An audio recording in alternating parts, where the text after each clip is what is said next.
Today I would like to talk to you about the law of communication. It's a teamwork law. The law of communication basically says interaction fuels action.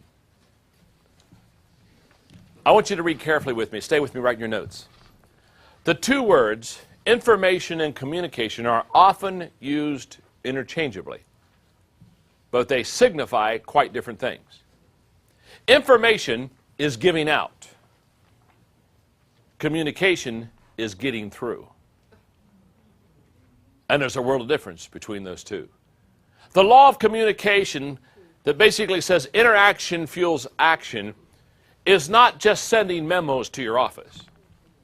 It's not just informing people of what's happening.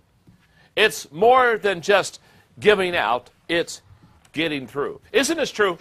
You can answer this question. You know it's because you know it to be a fact. Aren't there times when you hear somebody communicate, and even though they're talking to you, they're not getting through? Uh-huh.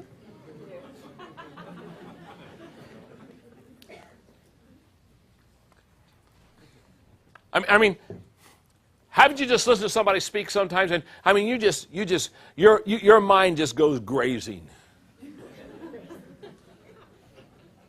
I mean, I see this happen all the time. I see where people in leadership positions are trying to communicate to their staff or to their team. And I'm in the room and I'm watching this, and because communication is something I work hard at and really try to learn to do hopefully as well as I possibly can, because I understand communication and study communicators and understand the dynamics and the artwork of communication. There are a lot of times when I see leaders communicating with people, and I want to, they're talking, I want to stop them and say, excuse me. Nobody's home.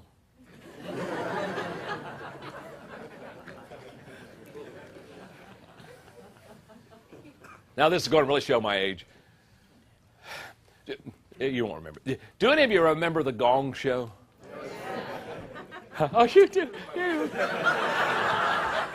You make me feel so good. You old people, you. Okay. What I love about the Gong, the Gong Show, somebody's talking and somebody got tired of somebody talking, they got up and, gonged them. I mean, it was over. When you hear the gong, it's over. And I've often said every office, every business, every company, every department, every organization, they need a gong. Huh? Are you with me here? And the leaders talking, the bosses talking, so the team captains talking, the department superintendent, whoever talking. But I mean, nobody's home. And wouldn't it be great if one of the team members could get up and just go over and go, gong? Yeah, have a hook them. Let me do it, sir, if you don't mind. It's amazing. In other words, what they're doing, they're giving out, they're informing, but no, they're not communicating. Now, here's what I have found. I have found that good leaders have the ability to communicate effectively to their team. So what I've tried to do in this lesson is give every person, whether you're the leader on the team or one of the team members, because communication has to constantly be going on all the time. In fact, I believe that even, quote, during the game, the teams that play best together are the ones who communicate together. But I'm going to give you some principles of how to, quote, get through to your team. Number one, follow the puzzle principle. And the puzzle principle is very simple. Less time for less pieces. In other words, if you've only got 3 pieces, you only got 3 thoughts, you only got 3 ideas, don't take an hour. Understand? Reduce it down. Your goal is not longevity. Okay. Your goal is to communicate effectively. And the quicker you can say something, the better off it's going to be communicated. Number 2, repeat the message. No matter what you have said to your team, say it again. You say, well, no, I just said that. That's good. Say it again. In fact, anybody that studies communication says that in a 15-minute lecture, if you really want a point to be understood, you have to repeat it 8 times. So what am I saying about communication? Well, what I'm saying is repeat it 8 times. Repeat it 8 times. Repeat it 8 times. Repeat it 8 times. Repeat it 8 times. See how that works? You're going to go home. You're going to go home today and they'll say, "What did the guy teach you about teamwork?" Repeat it 8 times. See, you got this. It's like the old preacher who said, when I get out to preach, he says, "I tell him what I'm going to tell him. Then I tell him. Then I tell him what I told him." Okay? Good communicators repeat it. Repeat the message. Number 3, heed the 2x4 rule. And the 2x4 rule is the first 2 minutes determine the success of the next 4. In fact, if you're not good in the front 2, don't do the back 4. That's why many times when somebody's saying something not really communicated and they start off, they've been there for 2 minutes, I want to stand up and say, "It's over." Now they say, "Well, no, it's not over. I'm not done yet." Well, you may not be done yet, but it's over. It's like a guy came up to me the other day and said, "How long should I speak?" I said, "How good are you?" We don't give an equal amount of times for everybody. For some people, 5 minutes is a stretch. For some people, 5 minutes is 4.5 too long. Number 4, avoid the hammock speech. Strong on the ends, soft on the middle. You say, "What do I do with the hammock then?" Eliminate the middle. If you're strong on the ends, go from one end to the other end. Number 5, ask the writer's question. The writer's question is very simple. Everybody that ever has written a book or anything, the question you always ask as a writer is, will the reader turn the page? Man, when I'm writing, I'm asking, what's going to keep the reader from just closing the book up right now? Will the reader? What I'm talking about there is you want to be creative. You want to stir the curiosity. Don't major in boredom. When you get to heaven, God's not going to say, "Well done, thou good and boring servant. You've bored a few on earth, come here and bore more."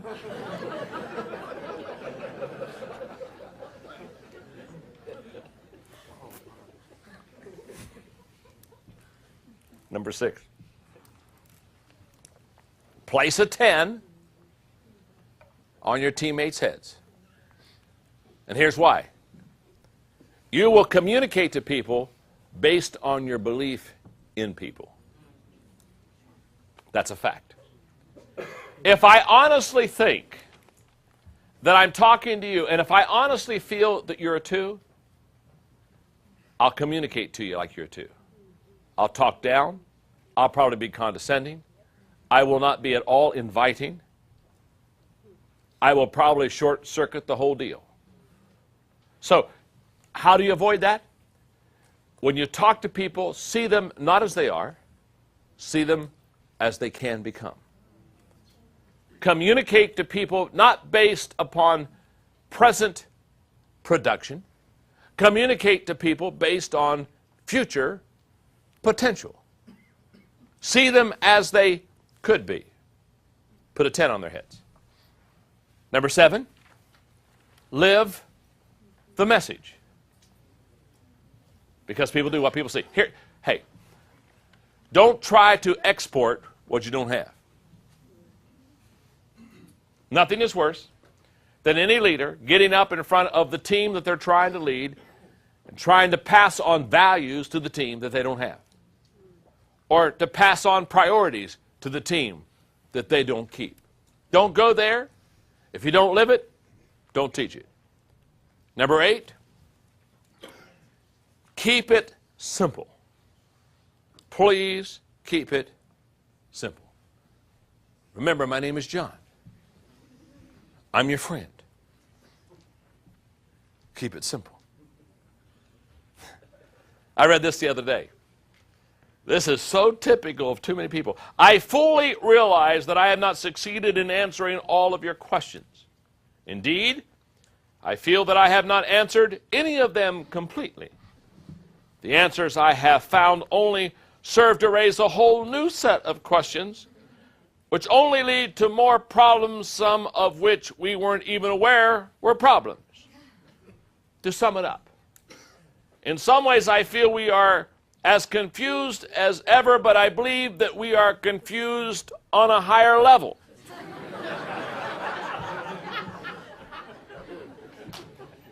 Haven't you been there before? Haven't you? I listen to some people and I look around the room and I'm saying, am I the only stupid man in the room? I was talking to another guy just the other day in the business community, and he was talking to me. There were about 3 or 4 others in the room, and he lost me. I couldn't hang with him. I didn't have the mental strength to hang with him. And finally, I just stopped him and I said, I'm so sorry. I said, these other guys are smarter than me, and I don't understand what you're saying. And one of the guys right beside me, I didn't even know him, looked at me and said, thanks.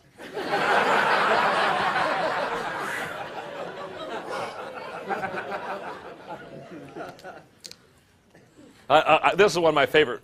You talk about keeping it simple, communication pieces. I just love this one. This is on a college campus.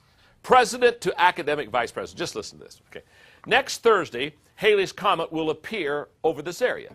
This is an event that occurs only once every 75 years. Call the division heads and have them assemble their professors and students on the athletic field and explain this phenomenon to them. If it rains, then cancel the observation and have the classes meet in the gym to see a film about the comet. Academic vice president to division chairman. By order of the president, next Thursday, Halley's Comet will appear over the athletic field.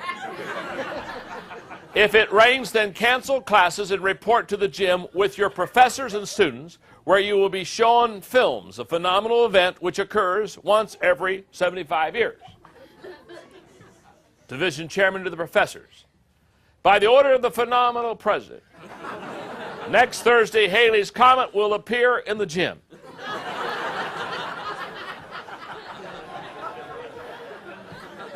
In case of rain over the athletic field, the president will give another order, something which occurs every 75 years. Professor to students. Next Thursday, the president will appear in our gym with Halley's Comet, something which occurs every 75 years. If it rains, the president will cancel the comet and order us all out onto our phenomenal athletic field. Student writing home to parents. When it rains next Thursday over the school athletic field, the phenomenal 75-year-old president will cancel all classes and appear before the whole school in the gym accompanied by Bill Haley and the Comets.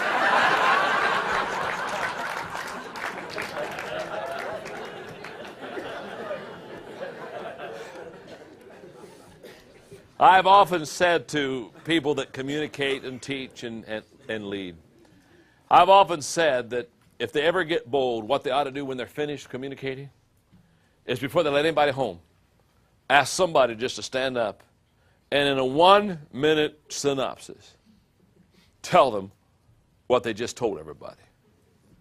It would probably be the most discouraging thing that would ever happen. One more communication thought, and that is create a communication environment. And when I mean in a communication environment, I'm talking now about an open door policy where you walk slowly through the hallways.